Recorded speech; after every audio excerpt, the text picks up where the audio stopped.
주님과 함께하는 교회에서 보내드리는 이른 아침 햇살 받기 프로그램입니다.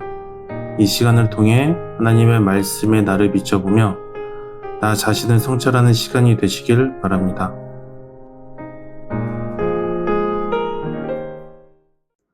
성도 여러분 안녕하세요. 박선미 목사입니다.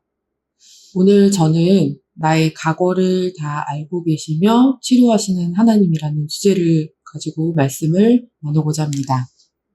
먼저 오늘의 본문 말씀을 읽어보겠습니다. 시편 34편 17절에서 20절 말씀입니다. 의인이 부르짖음에 여호와께서 들으시고 그들의 모든 환난에서 건지셨도다. 여호와는 마음이 상한 자를 가까이 하시고 충심으로 통회하는 자를 구원하시는도다. 의인은 고난이 많으나 여호와께서 그의 모든 고난에서 건지시는도다. 그의 모든 뼈를 보호하시며 그 중에서 하나도 꺾이지 아니하도다.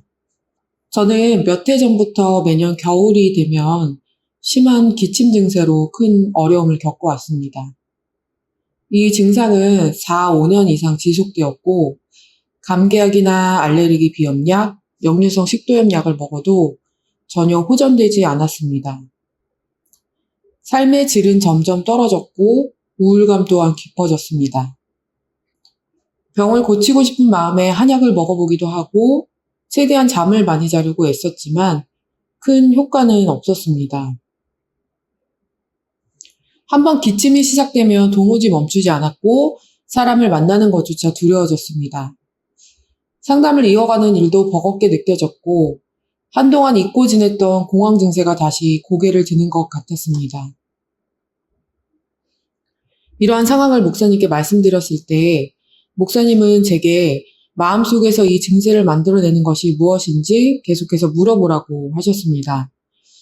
그러나 한동안은 분명하게 떠오르는 것이 없었습니다.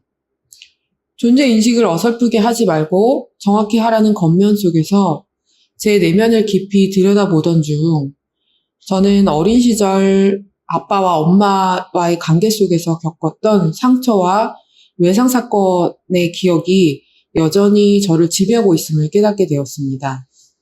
답답한 마음에 과거의 외상 사건들을 하나씩 정리하며 그것들이 현재 나의 몸에서 나타나는 증상과 어떤 관련이 있는지를 찾아보았습니다. 병원에서는 명확한 병명이 규정되지 않을 때 자율신경계 이상이나 신경성 증상일 수 있다는 말을 하곤 합니다. 여러 자료를 통해 알게 된 것은 내가 겪고 있는 이 증상이 어쩌면 현대의학으로 설명되기 어려운 영역에 속할 수 있다라는 생각을 하게 되었습니다. 어린 시절 외상과 트라우마는 제 자율신경계를 과각성 상태로 만들었고 그 당시 느꼈던 감정과 충동 그리고 몸의 반응은 여전히 제 몸에 저장되어 있습니다. 제가 겪은 외상은 초등학교 4학년 무렵의 일이었습니다. 그 시절 저는 어린아이가 감당하기에는 너무 큰 두려움과 공포, 불안을 경험했고 깊은 정체성의 혼란 속에 놓이게 됐습니다. 뇌와 신경계가 발달하는 중요한 시기에 외상을 경험하게 되면 몸은 항상 위험에 대비해야 한다고 학습을 하게 된다고 합니다. 그래서 언제 위험이 닥칠지 모른다는 두려움 속에서 몸은 긴장을 늦추지 않습니다. 기침을 구토하듯 멈추지 못하고 요실금 증세까지 나타나 결국 집 밖으로 나가지 못하게 만드는 제 몸의 반응 또한 이러한 맥락 속에 있음을 알게 되었습니다. 그동안 저는 늘 제가 몸이 약해서요 라는 말을 해왔습니다. 그러나 주변 사람들은 체력이 약해 보이지 않는다고 말하곤 했습니다. 제가 몸이 약하다고 느꼈던 이유는 아무리 자도 피곤했고 등이 아프고 몸이 무거웠으며 내 몸을 내가 지키지 않으면 위험해질 수 있다라는 무의식적인 생각에 사로잡혀 있었기 때문입니다. 이번 일을 통해 저는 제 몸과 신경계가 과거를 기억하고 있다는 사실을 알게 되었고 그로 인해 제 자신을 새롭게 인식하게 되었습니다. 또한 과거의 경험을 통해 부모를 나쁜 사람으로 규정하고 그 당시 제가 느꼈던 욕구와 충동, 감정을 부정하며 제 자신의 의를 주장해 왔음을 깨닫게 되었습니다. 그래서 저는 마음속으로 어린 시절, 초등학교 4학년의 그 아이에게 다가가 말을 걸었습니다. 이제 괜찮아. 너도 어쩔 수 없었어. 너는 원래 그래. 내가 느꼈던 모든 감정과 충동을 받아들이고 너 자신을 받아들이자. 그렇게 저는 그 아이를 위로하고 품어주었습니다. 사실 저는 그 당시에 느꼈던 것을 인정하고 싶지 않았기에 특별히 아빠를 많이 미워했습니다. 그러나 그 미움의 이면에는 아빠와 깊은 정서적 친밀감을 느끼고 싶어하는 마음이 자리하고 있었습니다. 정말로 아빠와 가까워지고 싶었지만 저는 스스로를 가리기 위해 그리고 제 안의 수치심을 견디지 못해 아빠를 죄인으로 만들어 버렸습니다. 저는 옛사람이 드러나는 것이 싫어 몸부림쳤지만 하나님께서는 육체의 고통을 통해 제 자신을 다시 들추어 보게 하셨습니다. 그 과정 속에서 저는 하나님의 역사를 다시 경험하게 됩니다. 하나님은 나의 과거와 현재, 미래를 모두 알고 계신 분입니다. 그리고 오늘 그 하나님께서 제 삶 속에서 얼마나 두렵고 거룩한 분이신지를 알게 하십니다.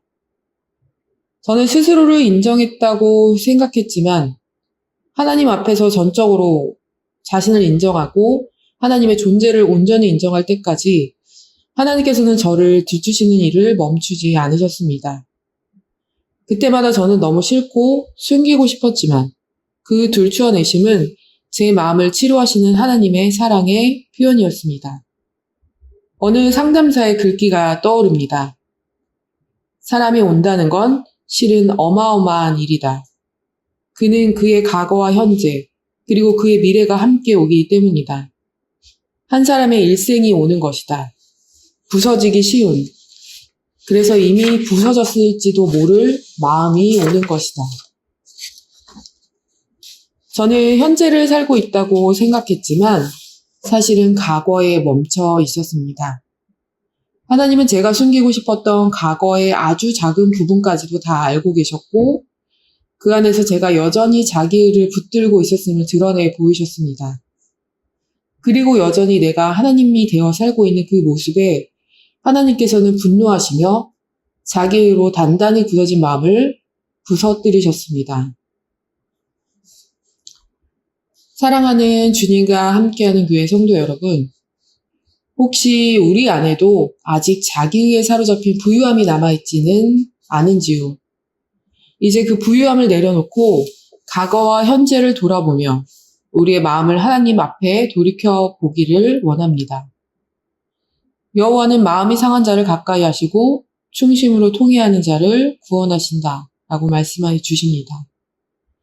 우리의 상한 마음을 하나님께 드릴 때 그 과정을 통해 참된 구원이 무엇인지 알게 하시는 하나님의 사랑을 경험하는 우리가 되기를 소망합니다.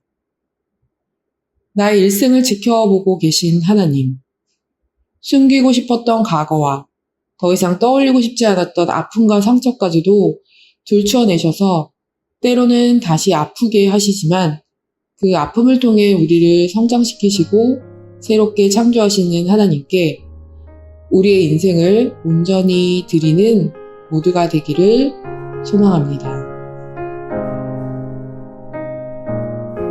지금까지 이른 아침 햇살 받기 프로그램이었습니다. 오늘 하루도 믿음 안에서의 삶을 누리시는 여러분이 되시기를 기도합니다.